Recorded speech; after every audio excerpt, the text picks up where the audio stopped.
Good day everyone, I'm Teacher Dali and I'm your math teacher for today.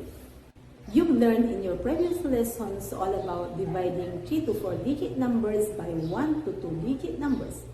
By this time, you will encounter to solve a problem of a routine and non-routine problems involving division, including money. To solve a problem, follow these steps. First, understand. Know what is asked and know the given facts. Plan. Determine the operation to be used. Write the number sentence. Third, solve. Use the operation to solve. Then, final answer with label. Last, check and look back. Review and check your answer. Let's explore. Read and analyze the problem. A certain school collected 375 canned goods to be given to 25 typhoon-affected families in their barangay. How many canned goods will each family receive? Step 1. Understand. What is S? The number of canned goods will each family receive. What are the given facts? 375 canned goods and 25 families. Step 2. Plan. What is the solution to be used? Division. What is the number sentence? 375 divided by 25 equals n. Step 3. Solve. Using the solution. So, 37 divided by 25 equals 1. 1 times 25 equals 25. 7 minus 5 equals 2. 3 minus 2 equals 1. Bring down 5. 125 divided by 25 equals 5. 5 times 25 equals 125. 125 minus 125 equals 0. Write the correct answer. There are 15 canned goods each family will receive. Check and look back. 15 times 25 equals 375. Get moving. Read and analyze the problem. Mr. Reyes has 1,848 eggs to be delivered in a grocery store. If the eggs are to be placed in a small trays with 6 eggs each, how many trays are needed? What is asked?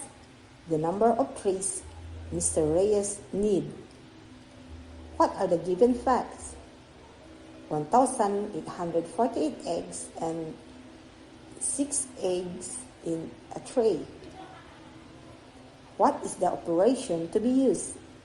Division. What is the number sentence? 1,848 divided by 6 equals n. Solve the problem. 1 divided by 6 cannot be, so we take the 18. 18 divided by 6 equals 3. 3 times 6 equals 18. Bring down 4. 4 divided by 6 equals 0. 0 times 6 equals 0. 4 minus 0 equals 4. Bring down 8. 48 divided by 6 equals 8. 8 times 6 equals 48. 48 minus 48 equals 0. The answer, 308 trays Mr. Reyes need.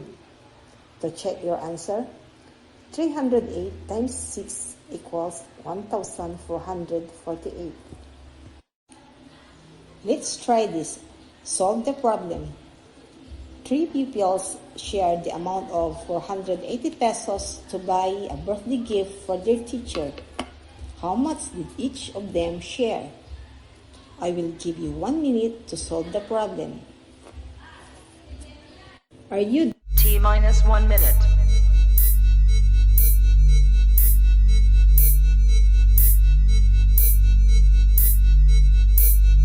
T minus 50 seconds.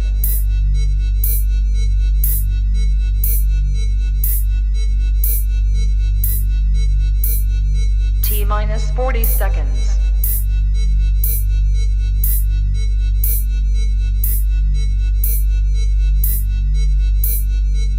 minus 30 30 seconds.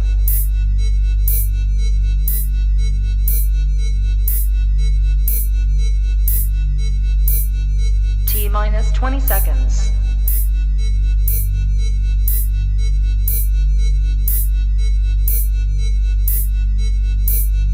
Ten, 9, 8, 7, 6, 5, 4, 3, 2, 1, 0.